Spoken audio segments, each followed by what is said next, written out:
Have you ever stepped onto a concrete sidewalk, looked up at a skyscraper rising into the sky, or crossed a massive highway bridge, and never once stopped to think about the grey powder that makes it all possible? Cement is everywhere. It's in our homes, highways, dams, parking garages, and city skylines. In fact, modern life in America, and across the world, would be almost impossible without it. So how did we figure out how to create this powerful material that quite literally holds our civilization together? Today, we're diving into the story of cement, what it's made of, why it's so strong, and how it became the most widely used building material in human history. Let's break down the transformation behind this everyday but extraordinary substance, right here on Ordinary. At its core, cement is a superfine grey powder. When you mix it with water, it forms a paste that gradually hardens and gains strength over time. The most common type, known as Portland cement, was named because it resembled Portland stone, a limestone that was originally quarried on the Isle of Portland in England. What makes cement so impressive is that it's hydraulic. That means it can harden not just in air, but even underwater. This happens because of a chemical process called hydration. When water meets cement particles, a reaction begins. New crystalline structures start to form, locking together sand, gravel, and other aggregates into a solid, rock-like mass. Creating cement takes serious heat and precision. Manufacturers start by heating limestone and clay to extremely high temperatures, then grinding the resulting material into the smooth powder we recognize. But here's the catch: not all limestone works. High-quality cement requires limestone that contains very specific levels of calcium carbonate, usually between 75 and 80%. And it has to be clean. Too much magnesium, sulfur, or other impurities can weaken the final product, reducing its strength and long-term durability. In other words, even though cement looks simple, the science behind it is anything but. Clay plays a critical supporting role in cement production. While limestone delivers the calcium, clay supplies the silica, alumina, and iron oxide needed to create the chemical balance that gives cement its strength. Manufacturers don't just dig up these materials and hope for the best, they carefully test and analyze every source. In many cases, they even combine materials from multiple quarries to fine-tune the chemistry and achieve the exact proportions required for consistent performance. This isn't a modern discovery, though. Nearly 2,000 years ago, the ancient Romans stumbled onto an early version of cement by mixing volcanic ash with lime and seawater. The result was a form of concrete known as opus cementitium. It was incredibly durable, so durable, in fact, that many Roman harbors, aqueducts, and buildings are still standing today. Unfortunately, much of that knowledge faded during the Middle Ages. Fast forward to the early 1800s, when an English bricklayer named Joseph Aspdin changed construction forever. He patented a method for producing hydraulic cement by heating limestone and clay together at high temperatures. His invention became known as Portland cement, and it sparked a revolution in building. For the first time, builders had access to a dependable, strong, and versatile material that could be produced on a massive industrial scale. To really understand how cement is made today, we need to look at the full lineup of raw materials involved. Limestone and clay form the foundation, but several other ingredients are added to fine-tune the final product. Gypsum, for example, is introduced during the final grinding stage. Its job is to control how quickly the cement sets. Without it, cement would harden almost instantly when mixed with water, making it nearly impossible to work with. Iron ore contributes additional iron oxide, which helps lower the temperature needed inside the kiln by acting as a flux. If the natural clay doesn't provide enough silica, manufacturers may add silica sand to maintain the right chemical balance. Many modern plants also incorporate industrial byproducts. Fly ash from coal-fired power plants and blast furnace slag from steel manufacturing are commonly blended into cement. These materials can improve certain performance characteristics while also reducing waste and lowering the product's environmental footprint. Once all the raw materials are selected and measured, the next step is preparing them for the kiln. Limestone and clay are crushed using powerful machines, jaw crushers, impact crushers, and hammer mills, breaking the rock down into smaller and smaller fragments. This process continues until the pieces are roughly 1 inch in size or smaller. After crushing, the materials are blended together in carefully controlled proportions.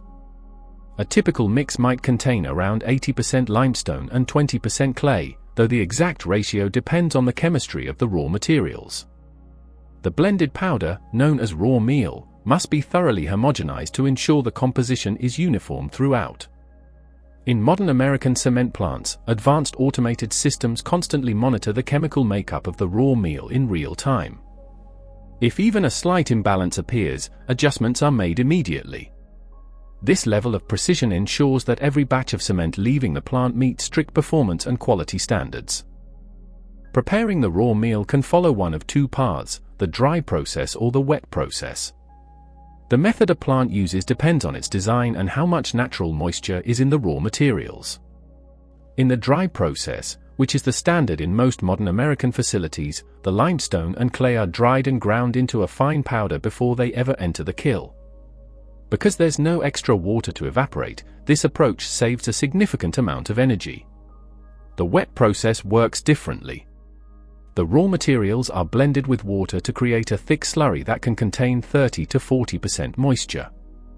While this method consumes more fuel, since all that water must be burned off, it does make mixing and chemical balancing easier.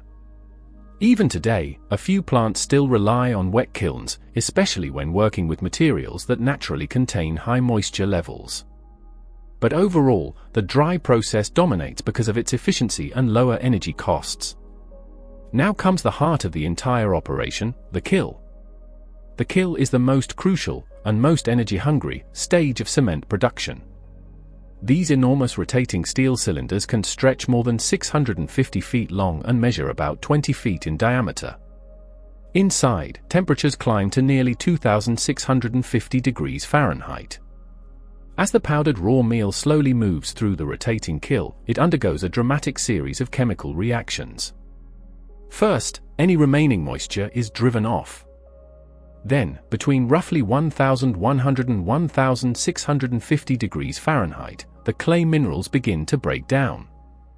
Calcium carbonate in the limestone decomposes as well, releasing carbon dioxide, a key reason cement production generates significant co-emissions.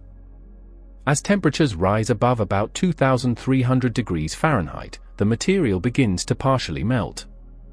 This intense heat triggers a process known as calcination and clinkering, where the elements chemically combine and fuse together. The result is the formation of small, marble-sized nodules called clinker. Clinker is the backbone of cement. Inside each dark gray pellet are the calcium silicates and calcium aluminates responsible for cement strength and binding power. But the job isn't done once the clinker leaves the kiln. It has to be cooled, and fast. Modern plants use advanced grate coolers that force large volumes of air through the glowing hot clinker. This rapid cooling locks in the correct mineral structure and prevents unwanted crystal growth that could weaken the final product. At the same time, the hot air pulled from the clinker is recycled back into the kiln as preheated combustion air, boosting overall energy efficiency. In just 20 to 30 minutes, the clinker's temperature drops from around 2,500 degrees Fahrenheit to roughly 200 degrees. That cooling rate is critical. If it's too slow or uneven, the cement's performance can suffer. Once cooled, the clinker moves to the final stage, grinding. The hardened nodules are fed into massive ball mills, rotating drums filled with heavy steel balls. As the drums spin, the balls crush the clinker into an ultra-fine powder. During this step, about 3 to 5% gypsum is added. This small addition makes a huge difference, controlling how quickly the cement sets once water is introduced. Without gypsum, cement would stiffen almost instantly, making it impossible to transport, pour, or shape.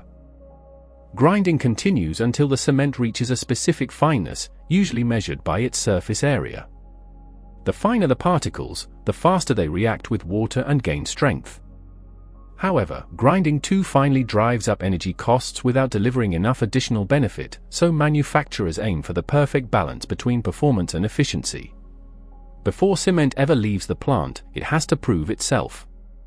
Every batch goes through strict quality control to make sure it meets required standards for chemical balance, fineness, setting behavior, and strength performance.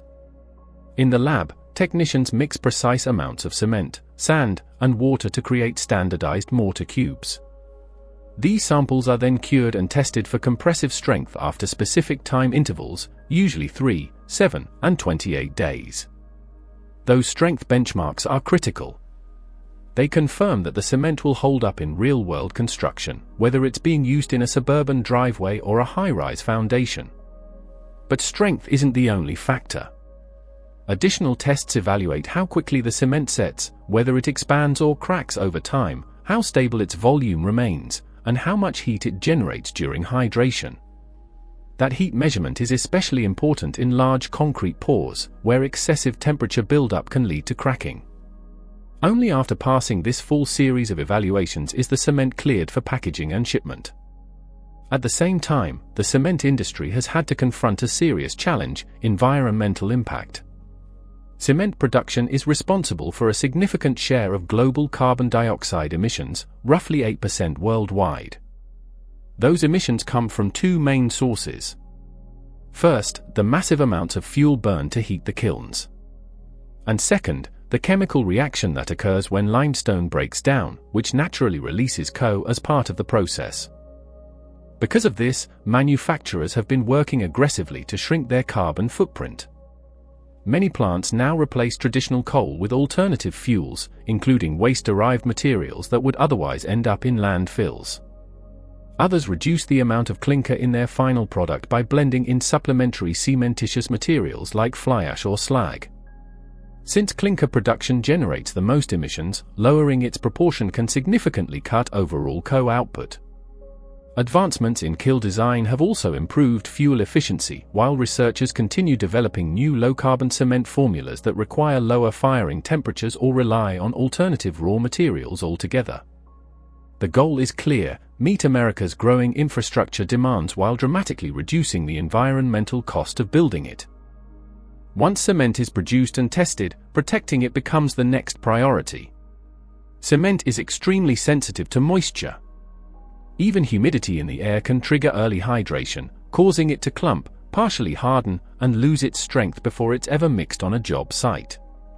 That's why bulk cement is stored in tightly sealed silos equipped with moisture control systems. These storage tanks are designed to keep the material completely dry until it's ready for transport. Bagged cement requires just as much care. It's packaged in multi-layer paper sacks that help block moisture while still allowing minimal airflow to prevent heat buildup. In most countries, these bags weigh about 50 kilograms. But here in the United States, the standard size is a 94-pound bag, roughly 43 kilograms. At construction sites, proper storage makes a big difference. Bags should be stacked off the ground on pallets, covered with waterproof tarps, and rotated so older inventory gets used first. If cement absorbs moisture, even slightly, its performance can decline dramatically. Beyond storage, it's important to understand that not all cement is the same. Different projects require different performance characteristics, and manufacturers adjust the chemistry accordingly. The most common variety is Portland cement type 1, often called ordinary Portland cement. It's used for general construction where no special resistance or performance features are needed: sidewalks, driveways, foundations, and standard structural work. Type 2 offers moderate resistance to sulfates, making it a better choice for structures exposed to certain soils or groundwater conditions. Type 3 is engineered for high early strength. It gains strength faster than standard cement, which allows contractors to remove forms sooner and keep projects moving on tight schedules. Type 4 is known as low-heat cement. It generates less heat during hydration, which makes it ideal for massive concrete pours, like dams or large foundations, where excessive internal heat could cause cracking. Type 5 provides high sulfate resistance for harsh environments, such as marine structures or areas with heavily sulfate-rich soils. In addition to these standard classifications, many modern cements are blended with materials like fly ash, slag, or silica fume. These blended cements can improve durability, enhance long-term strength, and reduce environmental impact by lowering the amount of clinker required. In other words, cement isn't just one simple grey powder, it's a carefully engineered material tailored to meet the demands of everything from backyard patios to massive infrastructure projects. The cement industry isn't just important, it's enormous. Every year, the world produces more than 4 billion tons of cement. China leads by a wide margin, manufacturing over half of the global supply. It's followed by India, Vietnam, and the United States. That level of production tells you one thing: cement is absolutely essential to modern development. From highways and airports to homes and skyscrapers, nearly every major infrastructure project depends on it. At the same time, the industry is under growing pressure to reduce its environmental impact. As developing nations continue rapid urbanization, demand keeps rising. But so does the urgency to cut carbon emissions. That's why companies are investing heavily in alternative cement formulas, carbon capture systems, and more energy-efficient manufacturing technologies. Progress is being made, but finding the right balance between sustainability, affordability, and performance remains a major challenge. To truly understand cement, you have to appreciate the powerful combination of geology, chemistry, and engineering behind it. What starts as ordinary limestone pulled from the earth is transformed through crushing, heating, chemical reactions, and precision testing into one of the most important materials ever created. From quarry operations to the extreme heat inside massive rotary kilns, from microscopic crystal formation to strict quality control standards, every step plays a role in producing a material that must perform flawlessly under enormous loads and harsh conditions. In the end, that fine grey powder may not look impressive, but it represents thousands of years of experimentation, discovery, and industrial innovation. What began with ancient Roman ingenuity evolved through the breakthroughs of the Industrial Revolution and continues advancing today. So the next time you walk past a concrete sidewalk, drive across a bridge, or look up at a city skyline, remember, you're seeing the result of carefully controlled chemical transformations that turn simple rock into the glue of modern civilization. Thanks for watching. If you have ideas for our next episode, drop them in the comments below, we'd love to hear from you. And if you enjoyed this deep dive, make sure to like, subscribe, and join us for more stories hidden inside the materials and objects we use every single day.